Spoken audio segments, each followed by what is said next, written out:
Graça e paz. Acho que eu vou tirar esse negócio aqui do meio. Vamos lá. Que bênção poder estar de volta depois de fim de semana super especial com a juventude, acampamento muito massa. Vamos lá. Vamos encerrar essa série. A gente praticamente também vai encerrar... glória! Encerrar essa série bastante prática. Começamos o ano com resoluções e entramos em fevereiro com essa temática da inteligência financeira. Então, queríamos equilibrar um pouco as ideias e eu espero que você tenha sido instruído de uma forma que possa ajudar no seu dia a dia, na sua prática, não só na sua contribuição aqui na igreja, mas também na administração dos seus recursos. E eu espero que você melhore, eu espero que você viva melhor com os recursos que Deus tem te dado, que você cresça, não temos problema com isso, e que Deus possa abençoar muito a sua casa, amém? Então, vamos lá, encerrar essa série, inteligência financeira. Primeiro domingo eu abri a série com esses 2 versículos, vamos ler juntos? 1, 2, 3. Quem ama o dinheiro nunca terá suficiente. Não é à toa que Jesus falou mais sobre dinheiro do que qualquer outra coisa. Por quê? Porque, de fato, se o dinheiro... Na verdade, a gente estudou no acampamento dos jovens.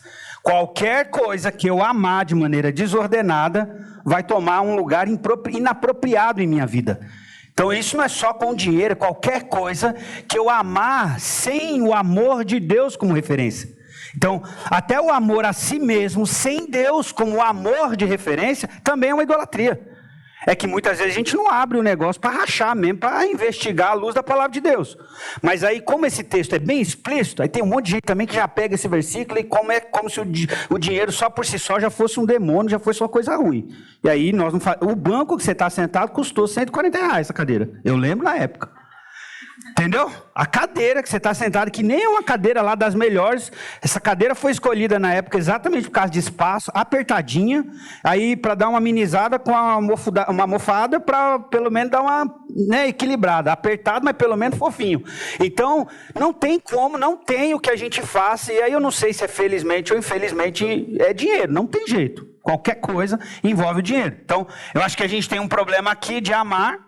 E aí talvez teríamos que fazer uma série só sobre definir o que é o amor a partir do que Deus revela como amor.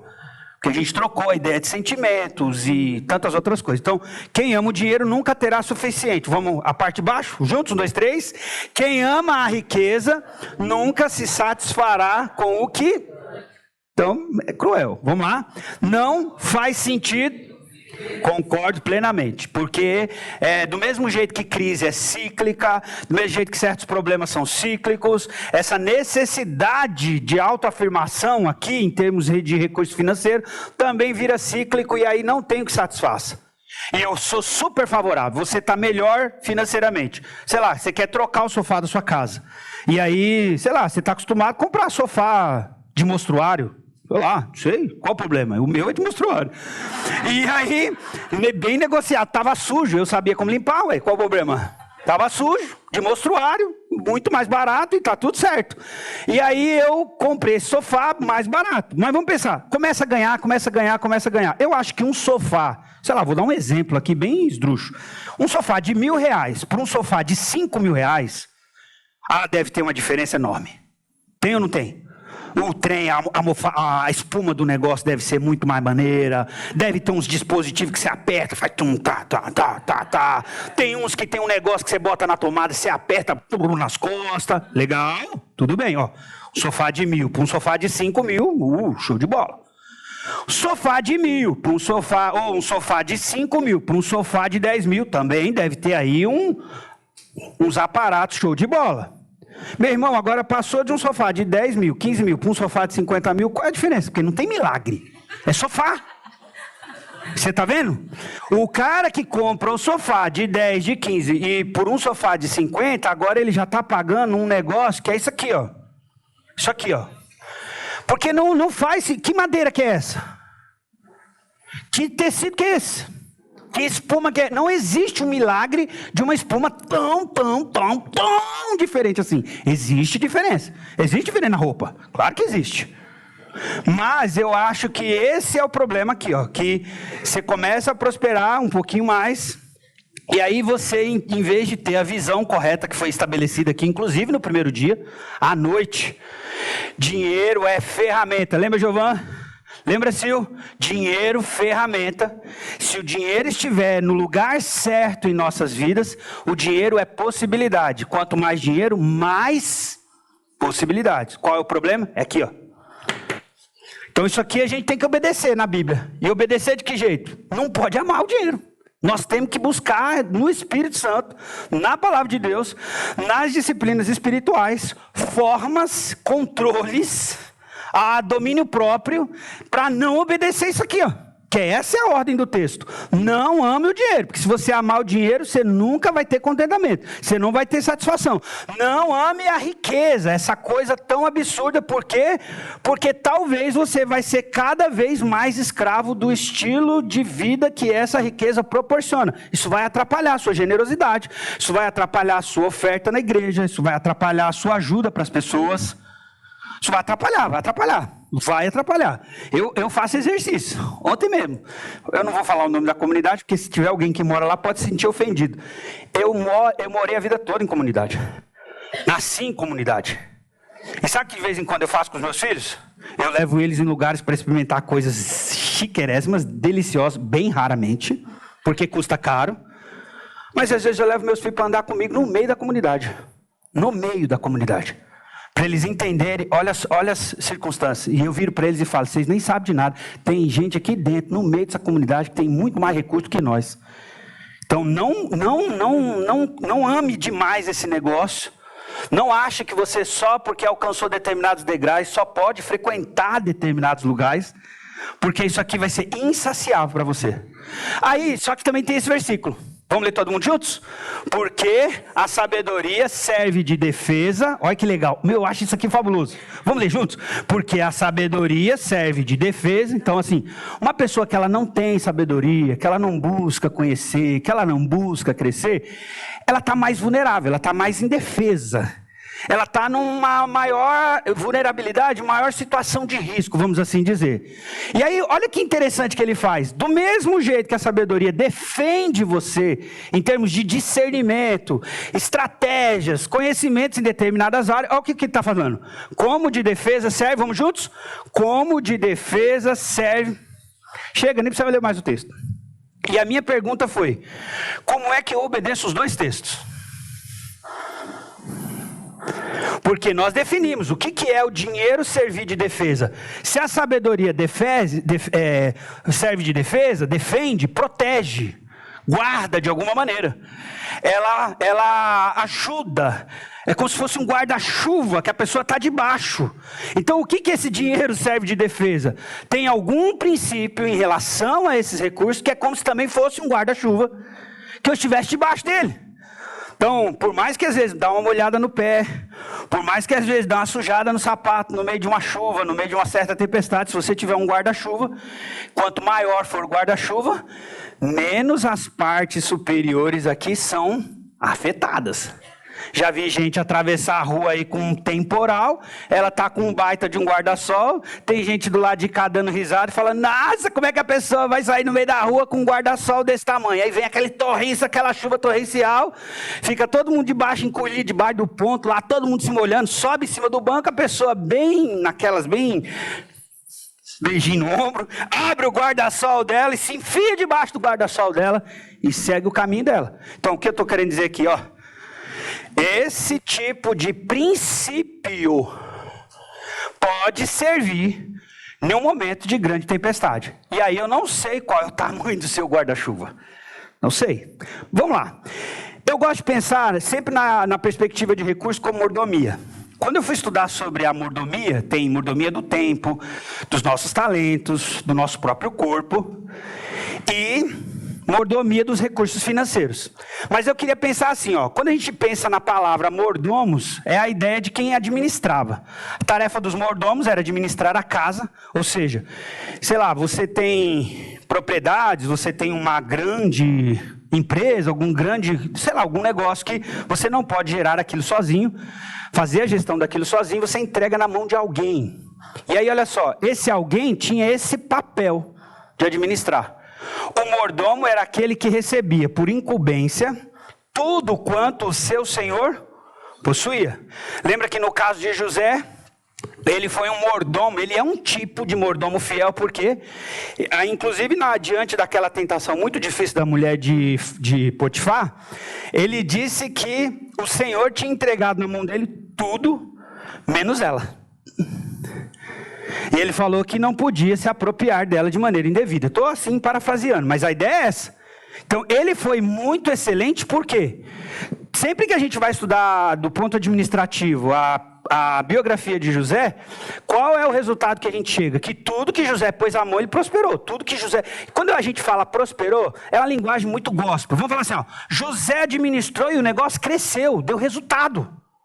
A ideia é essa. Pegou nas mãos, fez a gestão e devolveu para o Senhor de maneira ampliada. Então é por isso que eu não gosto dessa teologia maluca, dessa prosperidade maluca, mas eu acredito sim, piamente, que biblicamente Deus quer que nós prosperemos.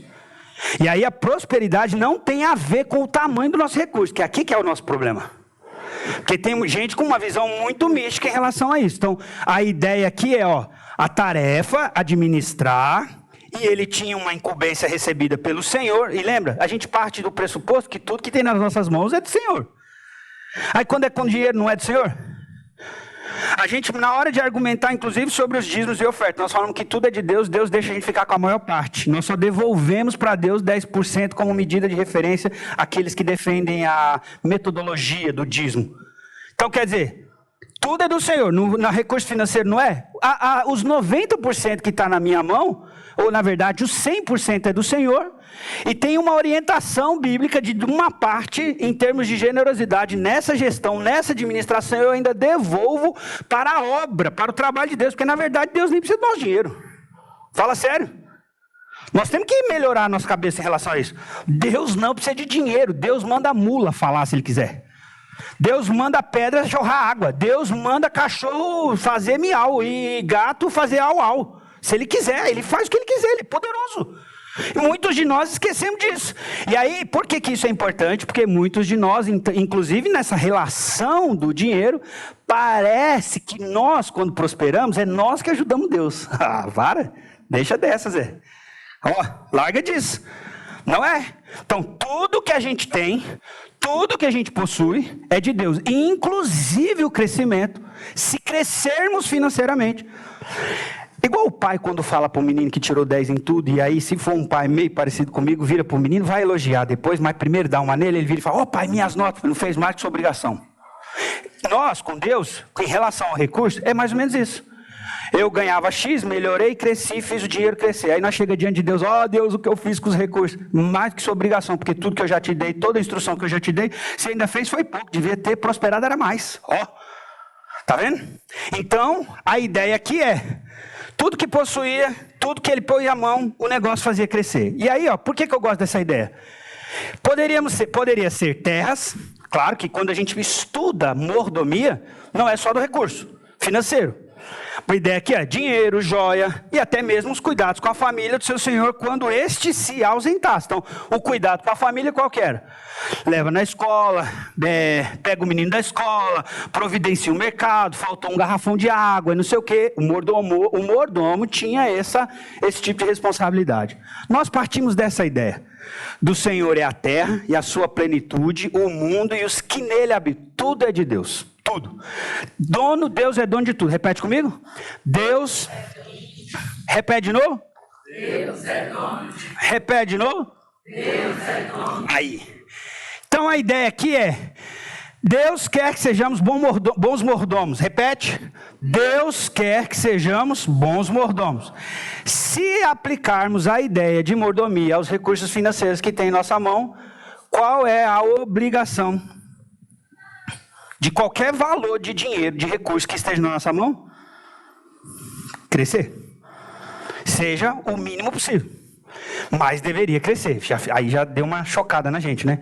Vivemos num país crítico, com programas e propostas que empobrecem ainda mais nosso país. Nós não ganhamos o suficiente. Por mais que você ganhe, se você melhorar um pouquinho o estilo de vida, você já percebe que o seu salário não dá. É muito discrepante os preços, inflação, os custos das coisas com o tipo de crescimento em termos de salário que a gente tem. É muito desproporcional. E aí, naturalmente, há um certo empobrecimento, infelizmente. O que a gente tem que lembrar é que o homem pertence a Deus por direito de criação. Nem vou entrar muito nesse mérito dessa parte aqui, eu vou pular rapidinho. Ó. Deus tem direito em nós, vamos juntos? Direito de criação, direito de preservação, direito redentivo. Ou seja, Deus nos criou para a sua glória, Deus intervém, Deus está preservando tudo para nós ainda podermos estar aqui, e Deus é o nosso Deus que está nos redimindo, nos salvando e nos ajudando. Coloquei as bases bíblicas ali, mas a ideia aqui é: a mordomia é uma abordagem com vários temas e princípios que visam resgatar uma cosmovisão bíblica de que fomos criados para... Então, uma segunda implicação: o jeito de você lidar com esse dinheiro precisa glorificar a Deus. E aí aqui começa. Muita gente ainda nos dias de hoje, 2026, século 21, pergunta: é 10% por Deus? É 20%? É 30%? Eu acho que os 10% é medida de referência, mínima. Mas pensa comigo aqui, uma pessoa que ganha 50 mil reais, dá 10%, ela está dando 5 mil, ela está ficando com 45, você acha que ela não podia dar mais? Aí está lá o primeiro imperativo: não ame o dinheiro. Por quê? Porque quanto mais a gente ganha, mais difícil fica de dar. Uma pessoa que ganha o salário mínimo, faz as contas, dá 10% dos 1.612. Quanto que é o salário mínimo agora? É isso, né? Aí ela vai dar 1.600, ela dá 162. Como se ganhasse 1.620. Fidelidade, crer em Deus, confiança em Deus. Irmão, eu já fui pastor de mais 100 pessoas acima da maturidade. O povo fiel a Deus. E aí tem que comprar remédio, tem que ir no médico, tem que pagar uma consulta. A gente olha, se a pessoa dá ali, ela ganha um salário mínimo. Às vezes eu tenho que ir no mercado, comprar um negócio, alguém ir lá, a igreja dá uma cesta. Mas ela põe os 162 reais dela no envelope e dá na igreja. Aí você pega alguém que ganha 50 mil reais, que tem vários. E sabe o que está me chocando? Que eu estou descobrindo que tem mais gente que ganha 50 mil reais do que eu imaginava. E aí ela não dá. Ela dá 10%. 10% de 50 mil reais é 5 mil. A minha pergunta é: o que pessoa faz com 45? Você está entendendo? Então, quando a gente fala de 10%, 20%, ou cada um dê segundo o seu coração, tudo bem. Só que quem ganha mais deveria dar mais. Quem ganha mais deveria dar mais. Então, isso aqui já começa aqui, porque eu acredito que tudo é de Deus, 100% é de Deus. A prata, leia comigo esse versículo: a prata e o ouro me pertencem, diz o Senhor dos Exércitos. Então, bobeira da nossa parte acreditar que alguma coisa que está nas nossas mãos é só nossa, por causa dos nossos méritos. E aí o que está atrapalhando as pessoas de guardar o dinheiro? Ou de lidar de maneira mais sábia com o dinheiro? Mordomo é a pessoa incumbida de administrar bens, propriedade de outros e tal. A quem o Senhor entrega aquilo que possui para ser cuidado e desenvolvido. Eu acho que aqui está a nossa dificuldade, de cuidar e desenvolver esse recurso. Repete comigo essa frase: todo mínimo, por mais mínimo que seja, é um mínimo passivo de crescimento. Porque numa visão brasileira, inclusive, nós acreditamos que nós ganhamos um pouco demais, e aí não dá para fazer. E eu concordo, ganhamos um pouco mesmo. Entendeu? Você vai no mercado, você vai na escola. Eu estava fazendo as contas de quanto que eu gastei com os meus filhos de escola. Falei, cara, eu devia ganhar umas 3 vezes mais. Porque é dinheiro demais que se gasta com esses meninos num comediano. É dinheiro demais, é dinheiro demais. Então pensa assim: mas eu também tenho que acreditar no princípio bíblico. E o princípio bíblico não é em relação à quantidade, é em relação à disciplina. E aí o que conseguir colocar na nossa mente que atrapalha a gente demais? Tirar a nossa visão de longo prazo e fizeram a gente desacreditar dos pequenos começos. É isso. Eu acho que talvez o grande desajuste na educação financeira brasileira, e até dentro da igreja, é que nós não acreditamos em pequenos começos. Falar de parar de tomar um café, que eu acho que não é esse o problema maior, mas falar de certos pequenos cortes e guardar pequenas quantias, para nós parece muito insignificante. E aí eu estava lendo o livro daquele cara, esse ano eu comecei a ler vários livros, eu falei assim, eu preciso falar sobre finanças de novo, preciso me atualizar, eu gosto muito do tema e tal. Aí eu estava lendo aquele livro do cara que fez aquela loja do macaquinho, aquele que tem um símbolo do macaquinho, Kings. Essa loja, o cara defende uma ideia no livro que eu achei um absurdo. Sabe o que ele fala no livro? Ele começou essa loja aqui no Capão Redondo. Hoje a loja está espalhada por tudo que é lugar. E aí, sabe qual é a ideia da defesa do livro? Ele fala que... Aí ele conta que, infelizmente, né, porque a maioria das pessoas também já não lê, já tem muita dificuldade para a leitura. Então, ele já sabe que muita gente não vai chegar àquela informação. O que ele defende no livro? Que... muitos de nós que nascemos em lugares muito periféricos, sempre tivemos aquela coisa muito acostumada a ganhar muito pouquinho. Aí o que entra na mente da pessoa? Essas lojas, essas grandes grifes, essas coisas de marca, é para atingir quem? O rico? Quem tem muito dinheiro? Porque o cara vira e fala assim, eu vou trabalhar, não vou conseguir comprar uma casa mesmo, eu não vou sair do aluguel mesmo, então já que minha vida vai ser assim, então pelo menos eu vou usar um tênis da hora e vou usar uma roupa da hora. Aí o cara que ganha menos é o cara que consome mais as coisas mais caras. Irmão, alguém aqui acredita que eu comprei essa camisa? Alguém aqui na igreja acredita que eu comprei essa camisa? Não, né? Eu acho que não, né? Aqueles que já me conhecem um pouquinho, já imaginam. Eu não compraria essa camisa, correto? Mas tem muita gente que, infelizmente, que está no mesmo patamar financeiro que eu, ou até mais baixo. E essas pessoas são o alvo da estratégia de marca dessas grandes lojas. Então o cara, ele pensa assim, não, já que eu não vou comprar minha casa mesmo, vou passar a vida inteira, não vou pagar a minha casa, eu vou comprar um tênis de um barão. Eu falei, meu Deus do céu! Eu acho que se eu tiver 10 casas, eu não compro um tênis de um barão. O cara vai e compra um tênis de um barão, ganhando um salário mínimo. O cara não pode, sei lá, eu não sei, essas coisas absurdas. Mas, quando eu estou falando que todo mínimo é um mínimo passivo de crescimento, é porque eu acredito que, a despeito de qual seja o valor que esteja nas suas mãos, ele é como se fosse um start. Então lembra da parábola, eu não coloquei o versículo aqui, mas a ideia é como se fosse a parábola dos talentos em níveis. Então pensa comigo, o start, para eu subir determinados degraus, para eu lá na frente ter olha aí, um guarda-chuva. Eu gosto de uma palavra, lá no Haggai a gente defende uma palavra chamada ampla suficiência, do texto de 2 Coríntios, que é a ideia de que você não está sem nada sempre, também você não está rico, mas se alguém precisar de você, você tem como ajudar de alguma forma.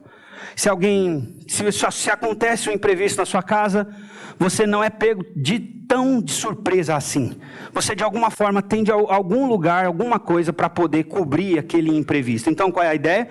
De que é um ponto de partida para você ir subindo determinados degraus para chegar em um tal de conceito de ampla suficiência, onde você tem alguma quantia que serve de defesa para você. Não precisa servir de defesa para mim. Ou o guarda-chuva, sei lá, o guarda-chuva que pode cobrir uma boa parte do cabelo e dos ombros da Samba, não precisa ser do mesmo tamanho do meu, eu sou mais alto que ela. Talvez o meu guarda-chuva tenha que ser maior, não sei. Talvez o guarda-chuva do Reginaldo é maior que o meu, ele é mais alto. Entendeu? Ele é mais alto que eu. Não, talvez o meu guarda-chuva tenha que ser maior que o de vocês todos aqui, porque eu tenho 4 filhos, como é que bota 4 meninos debaixo de um guarda-chuva normal? Não pode ser um guarda-sol, tem que ser uma barraca. Tá vendo?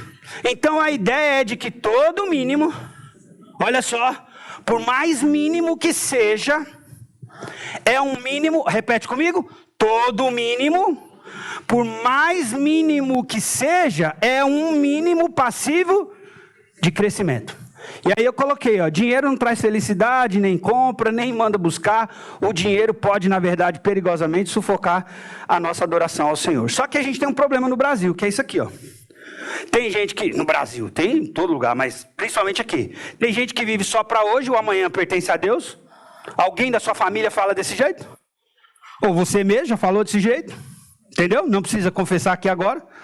Mas a ideia muita gente vive só para hoje, o amanhã pertence a Deus, e aí a pessoa usa o versículo bíblico. Não ame o dinheiro, nós não podemos amar o dinheiro. Quem fica pensando no futuro demais, está amando o dinheiro.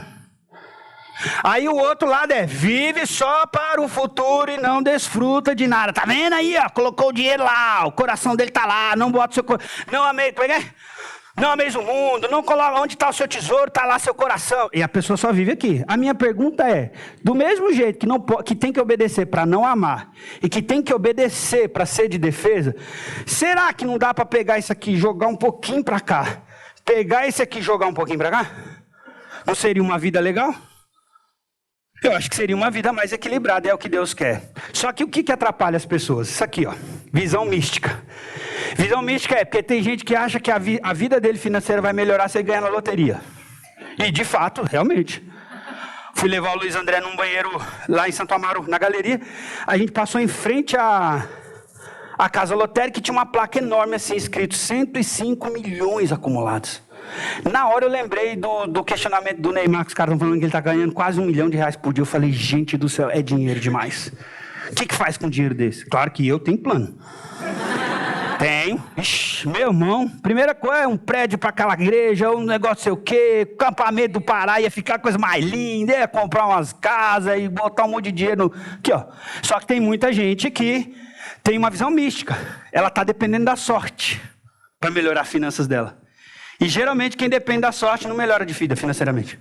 Porque mesmo que realmente alguém chegue a ganhar, quem é a pessoa que ganha é um entre quantos milhões que fizeram as apostas. Esse santo, eu achei muito interessante, tem um meme na internet e o cara falou assim, eu não sei porque que esses caras ainda fazem esse tipo de aposta, esse tipo de jogo, esse tanto de milhão que está defendendo. Se dividir, era 800 e poucos milhões a mega da virada, o cara virou e falou assim, se dividir isso aqui em 850 pessoas, são 850 pessoas milionárias, olha quanta gente vai resolver a vida dela. E por que uma ou duas ou três pessoas vão ganhar? Muita gente com uma visão mística. Tem muita gente com uma visão meritocrática também. Só ganha quem já ganha, só aumenta quem é rico. Eu sei que tem o ditado, né? Que quem tem dinheiro faz dinheiro, ganha mais dinheiro, a riqueza só aumenta. Mas tem esse lance exclusivista. Não, isso aqui é para um tipo de gente só. Só quem já nasceu no berço de ouro, quem já nasceu rico é que vai poder saber administrar e ganhar mais dinheiro. E tem gente, que é a maioria, se não é tudo junto, desconectado dos princípios de Deus. Na verdade, eu parto dessa ideia. Todo mínimo, por mais mínimo que seja, é um mínimo passivo de crescimento. E aí a pessoa tem que fazer matemática. Eu acho que esse é o nosso problema. Eu contei para os irmãos, eu prometi, cadê a Fabi? Eu prometi que ia contar a história, né? Eu, em meados de 95, 96... foi quando eu comecei a trabalhar registrado e eu fui ganhar R$159 por mês. Mas eu já contei, os irmãos sabem, a gente vem de família muito simples. Meu pai nunca ganhou muito, meu pai nunca me deu R$159 num mês.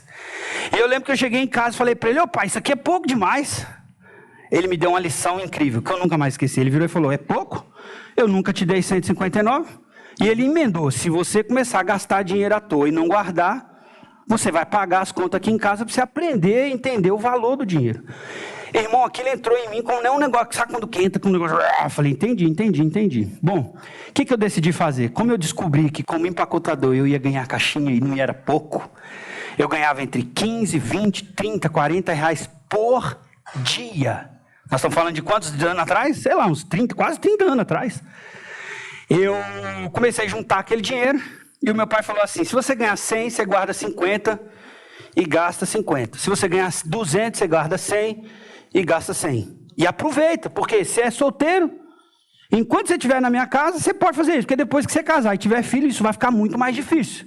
Mas isso precisa entrar na sua cabeça. Irmãos, pasmem vocês. Com 18 anos eu tinha dinheiro para comprar um carro zero. Com 23 anos eu dei entrada na primeira casa. Eu estou dando uma resumida aqui. Vou resumir bem resumido. Mas a minha primeira casa, quando eu comprei, eu ganhava R$785. Quando eu pedia dar-se em casamento, ninguém imaginava, porque meu pai tinha uma ideia de que nós não podíamos falar nada para ninguém. Então, o meu primeiro carro, meu segundo carro, meu terceiro carro, tudo que eu comprava, eu botava no nome do meu pai. Tudo era do meu pai. Eu era o pé rapado que não tinha nada para ninguém. Inclusive, eu fui abandonado com essa perspectiva. Eu tive relacionamento com uma outra pessoa e a família ainda virou assim, é melhor você não casar com esse rapaz não tem onde cair morto. E eu com meu bico fechado, minha boca fechada. Porque se a pessoa casar comigo porque eu tenho alguma coisa, quando eu cravei o olho na Daci, que eu soube que a Daci tinha entregado a vida para Jesus, com 4 anos de idade, nunca desviou, o pai bem bobe, dirigiu o culto na igreja de chinelo, não reclamou do pai, eu falei, é com essa. Levei ela no shopping para comprar um presente, mandei ela escolher, ela não quis escolher nada no shopping, achou tudo caro, foi comprar na galeria. Eu falei, é com essa que eu vou casar, vou sair daqui... Meu irmão, com essa daqui eu chego na lua com essa mulher. Com essa daqui eu chego na lua. Eu obedeci o meu pai e o resultado foi, hoje eu moro aqui embaixo, mas começou na casa e eu devo ao meu pai. Um homem que estudou até a 4ª série, que nunca leu um livro de educação financeira. Hoje eu sei muito mais de coisas, né, do que ele, mas um homem que, inclusive, aos 45 anos de idade não tinha casa. E o que o meu pai fez dos 45 aos 62 anos de idade foi um negócio absurdo. E aquilo ali é um dos meus principais motores de ação, de cuidado, de gestão financeira. E o meu pai é esse cara aqui, ó. O dinheiro dele não está naquele lugar. Ele tem meia dúzia de camisa no guarda-roupa, uns 3 pares de sapato e umas calças que ele manda fazer. Isso aí já é de família, essa metidez já é de família. Ele manda fazer as calças dele, eu acho da hora. E eu mando fazer minhas camisas. É isso. Sabe o que ele faz? Até hoje. Meu pai, ele tem uma mania de cortar o queijo em 3 fatias. Ele pode comer meio quilo de queijo se ele quiser, numa vez só. Ele agora come mais queijo, mas ele não perdeu a disciplina de cortar em 3. Aí ele pegava uma só e colocava no pão. Agora ele pega 2, 3, mas ele ainda continua cortando em 3 a metodologia. Meu pai virou e falou assim, ó, de grão em grão a galinha enche o papo. Cara, eu obedeci aquilo. Não vou contar mais nada, porque senão daqui a pouco vocês estão achando que eu estou por cima da carne seca. Então repete comigo, qual é a ideia? Fazer matemática, perseverar nos... Cara, foram anos, eu estou contando para vocês, de que eu comecei com 14 anos e foi mais ou menos até os 23 anos. Depois eu conheço a DAS, caso com a DAS, e aí eu já tinha casa paga e tinha um carro. Eu não contei isso, eu virei pai dela e falei assim, ó... O senhor não se preocupa não, eu vou tirar a sua filha daqui, se o senhor permitir, claro. E vou levar ela para São Paulo, porque a gente tem um projeto de vida, estou terminando o seminário e tal, vou ser pastor. Mas ela não vai passar necessidade. O que o senhor projetou para ela, eu não posso cumprir. Mas necessidade ela não vai passar. Não, eu confio em você, você é um homem de Deus. É uma honra ter um menino desse como genro. Yes! Irmão, quando a Dá chegou em São Paulo, nós tínhamos já a casa paga e eu já tinha comprado um carro, não foi? Nós quase não andou de ônibus, nós fomos fazer faculdade de madrugada e ainda tínhamos aonde fazer a faculdade de carro. Aí você deve estar pensando assim, quanto que esse cara ganhava? Quando eu comprei a primeira casa, eu ganhava R$785. Eu usei a lógica do meu pai. Qual foi a lógica do meu pai? Guarda metade, gasta metade. Eu fui negociar a casa com o cara e eu falei pro cara, assim, eu posso pagar R$750 por mês. Meu pai falou, mas de onde você tirou essa ideia se você ganha 785? Eu falei, o senhor não falou que se eu fico com metade, guarda metade, paga metade, guarda metade, paga metade? Ele, gostei tanto dessa ideia, eu vou pagar a primeira. Meu pai pagou a primeira, eu juntei o dinheiro de um mês para outro, paguei a casa todinha em parcelas de R$750. 3 anos, 4 anos depois a casa já estava quitada. Ganhando R$785. Claro que eu tive o privilégio de estar com meu pai, morando na casa dele, sem pagar conta na casa dele. Mas pensa aqui, ó, fazer matemática, perseverar nos pequenos começos e, repete comigo, mentalidade de longo prazo. Irmãos, eu estou desfrutando de coisas que eu projetei quando eu tinha 18 anos de idade. Até a nossa ida para o Pará, ficar lá quase 1 ano, sem salário fixo, fez parte de algo que eu estou construindo há quase 15 anos de trabalho, de existência, de muito sacrifício, de muita, como é que a gente fala? Privação até em nossa casa. Vocês veem nossos filhos, meus filhos não tem nada demais, se você for na minha casa tem nada demais. Então assim, eu acho que a gente precisa ter esse cuidado. Por quê? Porque eu entendo que todo mínimo, por mais mínimo que seja, é um mínimo passivo de crescimento. E aí, repete comigo a frase, todo mínimo, por mais mínimo que seja, é um mínimo passivo de crescimento. E aí alguns exemplos. Quando eu tive o Luiz André, esse projeto chamava Luiz André, porque eu nem imaginava que a gente, num espaço de tempo, teria tantos filhos. Hoje é Projeto Filhos. Mas eu quis fazer um negócio que eu pensava assim, se eu ficar sem emprego, porque sem trabalho eu não fico. Talvez eu possa ficar sem um emprego formal, mas sem trabalho eu não fico. Eu pensava assim, se eu tivesse sem emprego, sem um salário fixo, eu quero honrar esse princípio na vida dos meus filhos. Então, eu fiz um negócio básico. O que você faz com R$10? Só em Belém que dava para comer um hambúrguer de artesanal no Ted Burger. Nós comprava 4, ganhava um refrigerante e saía R$40. O único lugar no mundo que você pode comprar hambúrguer artesanal de carne moída por R$10. Nenhum lugar mais. R$10 dá para comprar 2 sanduichão daquele na Portugália, lá frio, com queijado frio. Não dá. Oi? Depende do lugar, né? Que eu fui comprar meia dúzia de banana naquele Peg Paz ali, onde a maioria de vocês faz compra ali, saí de lá passando mal, já não queria mais que a banana. Você tá entendendo? Não queria mais, eu falei, eu vou comer isso aqui, vai me dar dor de barriga, Deus me livre. Bom, brincadeira, ó. Eu fui pregar num acampamento no Maranhão, Não, eu fui pregar num acampamento em algum lugar. E o cara virou e falou assim, você não quer dar uma dica de dinheiro para esses meninos aqui? Aí tinha vários meninos assim, de 18, de 20 anos. Eu perguntei, quem está trabalhando aqui? Vários deles levantaram a mão, vários. Quem é solteiro e está trabalhando? Ó, quer ver? Ó? Quem aqui é solteiro e está trabalhando? Levanta a mão. Solteiro, levanta a mão, está trabalhando. Ó. Pode levantar. Isso, legal, show de bola. Aqui, trabalhando. Hoje, ainda mais nós aqui em São Paulo, a maioria de nós não trabalha por menos de um salário mínimo. Aí eu virei para os meninos e falei assim, legal, você trabalha, você deve ganhar um salário mínimo. Aí ainda fiz a pergunta, quem ganha mais de um salário mínimo? Aí mais uns, a meia dúzia levantou a mão aí, todo mundo achando que estava por cima, né? Aí eu virei e falei assim, legal, então quem de vocês aqui tem 5 mil para me emprestar? Nenhum. E aí, aí, tá vendo? Aí eu mostrei isso aqui, ó, R$10 não parece significante? Lembra que eu falei, ó, aqui, ó, irmãos, lembra? Essa série é bem prática. Domingo que vem teologia, beleza? Domingo que vem texto, trindade, o negócio vai estralar aqui. Mas hoje é prático e eu espero que você pegue isso aqui e arrume sua vida. Porque, ó, repete comigo, fazer matemática, perseverar em pequenos começos. Olha aqui, ó. O primeiro ano, R$10 a cada mês, porque o que eu fiz? Eu falei assim, ó, cada idade dele eu dou R$10 por mês. É muito pouco. R$120 não compensa, porque você podia dar, não é isso? Aí eu pergunto aqui, quem tem uma criança com 8 anos aqui que tem 3 mil no banco? E a maioria de vocês ganha mais que eu. Então olha aqui, ó, Luiz André, não é o Luiz André, porque isso aqui se aplica a todos. Mas ó, meus filhos aqui, a ideia era essa, ó, primeiro ano, segundo ano, você já entendeu a matemática, mas ó, olha aqui o que eu quero mostrar, ó, matemática, pequenos começos, mentalidade de longo prazo. R$10, 120, parece pouco. Segundo ano é 20, 240, só que não é só 240, é 240 mais 120. E os matemáticos de plantão já sabem, não é só 240 mais 120, é 120 mais os juros, mais 240 mais os juros. Terceiro ano, R$30. 360, mais os juros, mais 240, mais os juros, mais 120, mais os juros, isso dependendo da sua expertise, aonde você está aplicando o dinheiro, que eu nem vou entrar nesse mérito. Você procura dupla economia, Lucas Souza, você procura a Sil, você procura o Felipe, que trabalha com isso, e outras pessoas que são mais expert do que eu e menos conservador do que eu. Aqui, ó.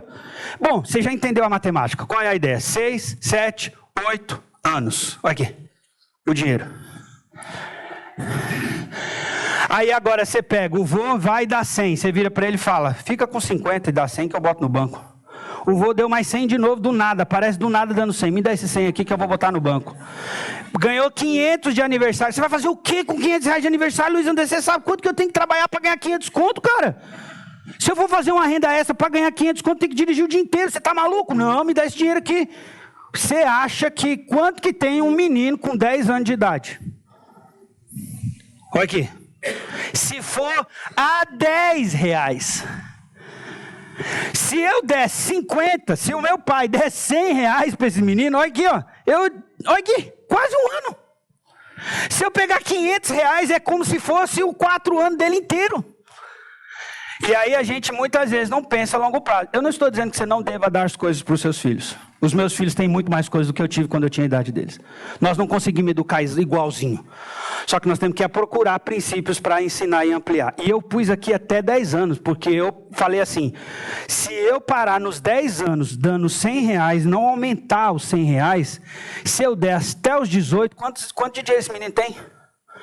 Esse menino precisa ter 1 ano de atraso, porque eu virei para ele e falo assim, se você não passar numa universidade pública, eu não quero negócio de complexo. Eu não sou inteligente, não sei o quê. Escolhe uma escola mais ou menos e vai para cima e faz a faculdade paga que o seu dinheiro já está lá.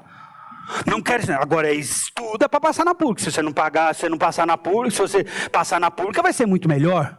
Então faça. Agora você imagina, R$10, eu com 4 filhos, é possível de dar R$10 para cada idade. Então a Andressa que tem 7, R$70. O Andrei que tem 4, R$40. E o Adriel que está chegando agora, ele já tem os 120 dele.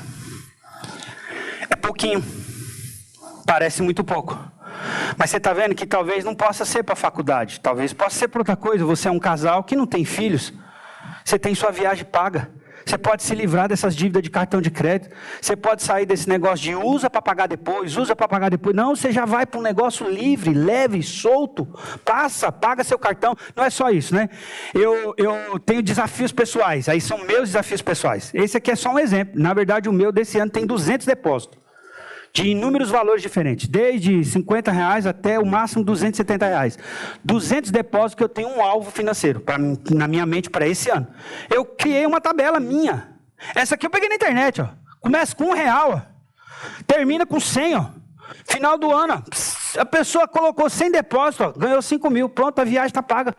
Uma mulher que é solteira, um casal que vai, sei lá, quer viajar aí para algum lugar do Brasil, do Nordeste, aí fora de temporada, sua viagem está paga, com essa disciplina.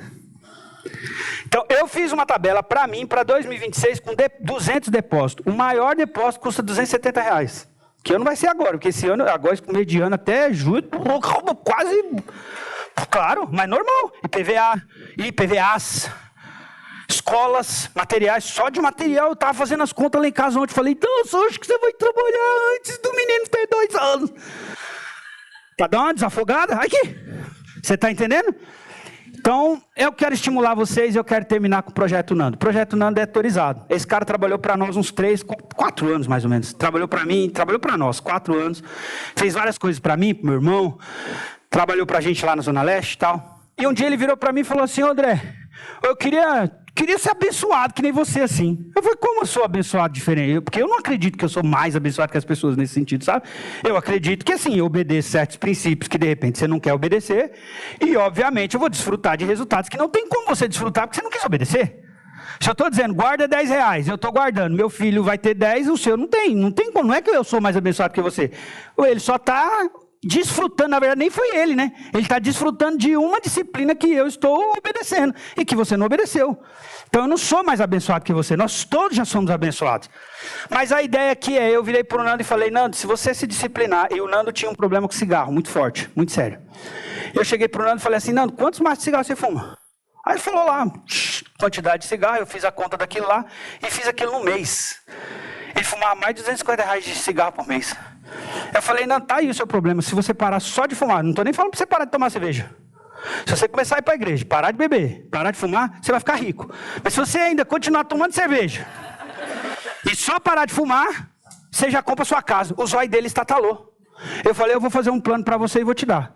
Vou fazer um plano, vou imprimir numa folha de sulfite, em 2 folhas de sulfite vou entregar para você. E aí eu denominei Projeto Nando. Eu virei para o Nando e falei assim, olha, Nando, se você parar de fumar, está acabando com o seu pulmão, acabando com a sua saúde, e ainda come todo o seu dinheiro. Se você depositar só esses R$250 por mês, no final do ano você tem 3 mil. Eu estou falando, não é muito. Como é que o cara compra uma casa com isso aqui? Não compra. Eu virei para ele e falei, ó, eu vou fazer um plano para você por 5 anos. Quanto tempo você está fumando? 20 anos. Quanto tempo você paga aluguel? 20 anos. Então 5 anos para você é beleza, é fichinha. Eu fiz esse plano para o Nando e falei, ó, primeiro ano 3, 6, 9, 12, 15. 15 mil dá para comprar uma casa? Claro que não, mas o Nando não ganha tanto. Ele não tem renda alta. Eu virei para ele e falei, você entra na Minha Casa Minha Vida, vai ganhar subsídio. E eu falei, se você comprar um imóvel de R$160 mil, com 14.900, você dá a entrada, financia os 45, você sai do seu aluguel e compra sua casa. Eu não sei o que Deus está pegando você hoje, sua família. Talvez você precise diminuir o gasto, talvez você precise diminuir a ostentação, talvez você precise dar uma reduzida no valor das coisas que você compra. Não vai dar tempo nessa série, né? Devia ser uma série assim. Mas pensa comigo. Irmão, talvez você tenha que comprar as roupas no brechó. Qual o problema? Não quero me intrometer na sua vida. Mas pensa. Em nome de um objetivo? Em nome de começar um negócio, talvez? Talvez comprar um carrinho para fazer uma renda extra? Comprar Qual o problema? Comprar uma máquina? Talvez comprar uma roupinha aí no outlet com um defeitinho que ninguém vê, um paninho, uma costurinha que você faz lá e ninguém está vendo. E parar com esse negócio de gastar absurdamente sem pensar no futuro. Eu não quero que você coloque o coração no dinheiro. Não quero. Eu quero que você coloque o seu coração no princípio bíblico e que se Deus te der vida lá na frente, você viva uma vida razoável, decorrente das escolhas que você está fazendo no momento presente. Eu não estou dizendo que é garantia. Eu não estou estimulando ninguém a ficar rico. Não, de jeito nenhum. Nós, trabalhadores, poupando um pouquinho, vai ficar rico? Não. Eu só estou dizendo para você ter uma vida um pouquinho mais confortável, um pouquinho mais de segurança em relação a imprevistos, dificuldades e planos futuros. É possível você melhorar um pouquinho se você tiver mentalidade de longo prazo, se você perseverar mesmo em pequenos começos e fazer matemática. Que eu tenho aprendido a fazer matemática. Eu errei, você quer ver um negócio que eu errei? Eu passei quase que minha vida toda. Teve gente aqui que me salvou, porque eu acreditava que só pôr o dinheiro lá na poupança, porque foi desse jeito que meu pai ensinou. Só colocar o dinheiro lá na poupança já resolvia. Meu pai falava assim, não, se colocar em outro lugar, o imposto de renda vai comer tudo. Você bota o dinheiro lá, vai comer tudo. Então, o que meu pai me ensinou? Bota o dinheiro na poupança. Quando eu descobri, cara do céu, que você tem uns lugares, que você põe o dinheiro, que o dinheiro zum, zum, zum. Falei, gente do céu. Estou feliz demais com tudo que Deus nos deu. De onde nós saímos, onde minha família saiu, de onde meu pai saiu, de onde eu saí, onde meu irmão saiu. E onde nós chegamos até aqui, cara, não precisava fazer mais nada. Não precisava fazer mais nada. Já temos gratidão demais a Deus.